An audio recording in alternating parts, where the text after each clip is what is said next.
In a dramatic exchange at the White House on November 18, 2025, President Donald Trump and Saudi Crown Prince Mohammed bin Salman sat side by side in the Oval Office, facing an eager press pool.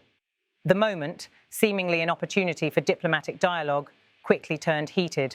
The stakes were high as the press was poised to ask questions about two of the most controversial subjects of the moment: the murder of journalist Jamal Khashoggi and the notorious Epstein scandal.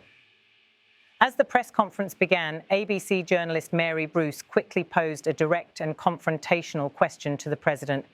Mr. President, is it appropriate for your family to be doing business in Saudi Arabia while you're president? Isn't that a conflict of interest? Bruce's question cut to the core of one of the most persistent concerns about the Trump presidency: his family's financial entanglements abroad, particularly with a country as politically charged as Saudi Arabia. Trump's response was swift and combative. "Who are you with?" he asked, his tone laced with disdain. When Bruce confirmed that she represented ABC News, Trump immediately branded the network as fake news. His criticism of the press was no surprise, as it was well within his accustomed rhetoric, but the intensity of his response to this particular question was telling. "But I'll answer your question," he added, somewhat begrudgingly, before dismissing the issue of his family's business dealings as irrelevant. It wasn't just the question that appeared to agitate Trump, it was the perceived tone of the journalist. "It's not the question that bothers me, it's your attitude," he snapped. The president then launched into a blistering attack on Bruce's professionalism. He called her a terrible reporter, accusing her of deliberately attempting to embarrass the Saudi Crown Prince. His guest at the time, Trump's remarks were harsh. "You start with a very respected man and you ask him a horrible question," he continued, referring to the Crown Prince, Mohammed bin Salman. The comment seemed designed to deflect attention away from the core issues and to cast doubt on the integrity of the questioner, framing the press conference as an attack on the Saudi leader rather than a legitimate inquiry. Bruce did not relent, pressing Trump on the Epstein files. She asked why he was waiting for Congress to release them, challenging him to release the documents sooner. Her persistence, however, only served to heighten the president's anger. He scoffed at her question, responding, "I think ABC should be revoked," referring to the network's license, further attacking the credibility of mainstream media. The tension in the room was palpable as Trump's frustration boiled over. He accused ABC of spreading false news, a sentiment that he had voiced repeatedly over his presidency. Turning to the issue of Jeffrey Epstein, Trump's tone shifted as he tried to distance himself from the scandal that had dogged so many high-profile figures. "I have nothing to do with Jeffrey Epstein," he asserted firmly, doubling down on his previous claims of having severed ties with the financier long before his conviction for sex crimes. "I kicked him out of my club many years ago because I thought he was a sick pervert. And I was right," Trump said, attempting to absolve himself of any association with Epstein's criminal activities. He then pointed the finger at others, notably former President Bill Clinton, accusing him of having close ties to Epstein. "You know who's involved? Bill Clinton, Larry Summers, who ran Harvard, was with him every night, every weekend," Trump said, further complicating the narrative by claiming that Clinton had visited Epstein's island multiple times. The president's strategy was clear: shift the blame to others, particularly those with whom he had long-standing political rivalries, and distract from his own past interactions with Epstein. The president's wrath was not confined to Epstein, however. He turned his ire on ABC News, calling the network's reporting fake and wrong. "ABC is one of the culprits," he declared, ramping up his rhetoric against the press. "I think the license should be taken away from ABC," Trump said, indicating that the network should face repercussions for what he viewed as biased and inaccurate reporting. The rhetoric seemed to serve as a deflection, an attempt to discredit the media outlet rather than engage with the questions at hand. His critique of ABC wasn't just an isolated complaint, but part of a broader pattern throughout his presidency, where he repeatedly attacked outlets that were critical of him. "Your news is so fake, and it's so wrong," he reiterated, making his feelings about the press abundantly clear. As the conversation shifted back to the Saudi Crown Prince, Mohammed bin Salman quietly observed the unfolding drama.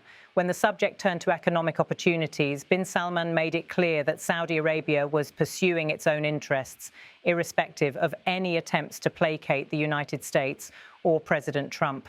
"We are not creating false opportunities to please the United States or President Trump," the Crown Prince said. "These are real opportunities."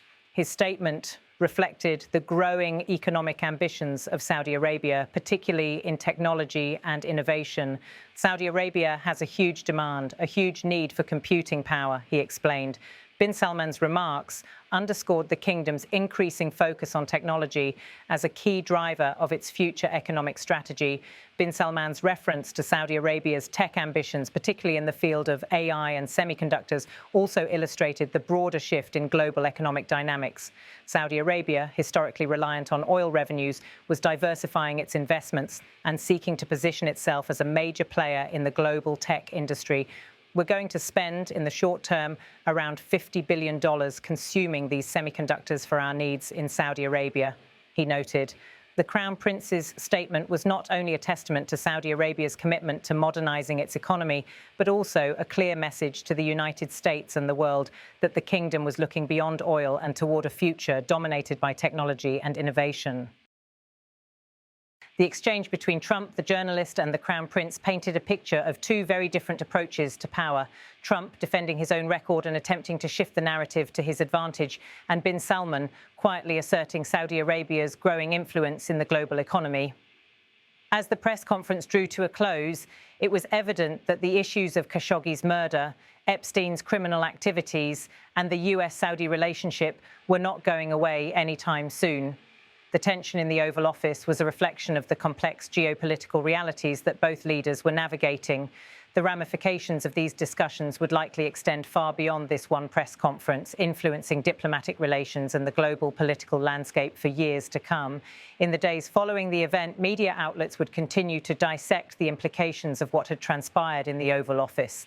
The heated exchange between Trump and the press, coupled with the underlying tensions surrounding Saudi Arabia's role in global affairs, was sure to dominate headlines. For Trump, this was yet another opportunity to flex his political muscle, to take aim at the media and his political adversaries, all while shifting the focus away from uncomfortable questions about his administration's ties to controversial figures like Mohammed bin Salman and Jeffrey Epstein. In conclusion, this White House press interaction was more than just a moment of political theatre. It was a stark reminder of the powerful forces at play in shaping US foreign policy, the media's role in holding those in power accountable, and the enduring influence of international figures like Mohammed bin Salman. The aftermath of this exchange would reverberate for some time as the world watched to see how these complex issues would continue to unfold.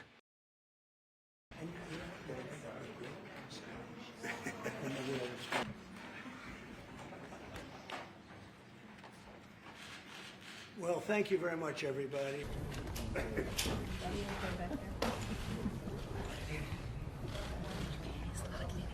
Mr. President, is it appropriate, Mr. President, for your family to be doing business in Saudi Arabia while you're president? Is that a conflict of interest? I'm with ABC News, sir. You're with who? ABC News, sir. Fake news. ABC fake news. One of the worst in the business. But I'll answer your question. You're with who? ABC News, sir. Fake news. ABC fake news. But the question is legitimate, sir. One of the worst sir. in the business. But I'll answer your question. Thank you.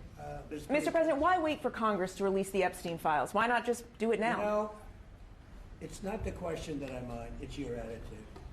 I think you are a terrible reporter. It's the way you ask these questions. You start off with a man who's highly respected, asking him a horrible, insubordinate, and just a terrible question. Mr. President, why wait for Congress to release the Epstein files? Why not just do it now? You know, it's not the question that I mind. It's your attitude. I think you are a terrible reporter. It's the way you ask these questions. You start off with a man who's highly respected, asking him a horrible, insubordinate, and just a terrible question. But you said you'll sign it if it reaches your desk, so why not just sign it now? I think why not just release them now? Should be taken away from ABC because your news is so fake and it's so wrong, and we have a great commissioner. That's not a league, Mr. President. Mr. President? And Trump doesn't give a fist pump. I grabbed that hand. I don't give a hell where that hand's been. I grabbed that hand. And no matter how big you are, these are the biggest people, the richest people. They walk into this office. It's special, isn't it? Look at him. He's so happy to be here. Thank you, guys. Thank you, guys. Thank you, guys. Let's go. Let's go. Thank you, guys. Thank you. Thank you, guys. Thank you, guys. Let's go. Thank you, guys. Thank you, guys. Let's go. Let's go. I'll tell you right now. As far as this gentleman is concerned, he's done a phenomenal job. You're mentioning somebody that was extremely controversial. A lot of people didn't like that gentleman that you're talking about. Whether you like him or didn't like him, things happen. But he knew nothing about it, and we can leave it at that. You don't have to embarrass our guest by asking a question like that. As far as the Epstein files is, I have nothing to do with Jeffrey Epstein. I threw him out of my club many years ago because I thought he was a sick pervert. But I guess I turned out to be right. But you know who does have? Bill Clinton, Larry Summers, who ran Harvard, was with him every single night, every single weekend. They lived together. They went to his island many times. I never did. It's your hoax. And ABC's, your company, your crappy company, is one of the perpetrators. And I'll tell you something.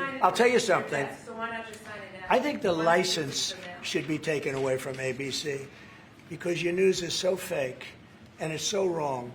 And we have a great commissioner, the chairman, who should look at that, because I think when you come in and when you're 97% negative to Trump and then Trump wins the election in a landslide, that means obviously your news is not credible and you're not credible as a reporter. So I've answered your question. You should go and look at the Democrats who received money from Epstein, who spent their time. Mid-60s. We are not creating fake opportunities to, please America, please Trump. It's real opportunities. For example, when you ask about the AI and the chips, Saudi Arabia have a huge demand of, a huge need of computing power, and we're going to spend in the short term around $50 billion by consuming those semiconductors for our needs in Saudi Arabia. And with the agreement that we're going to have.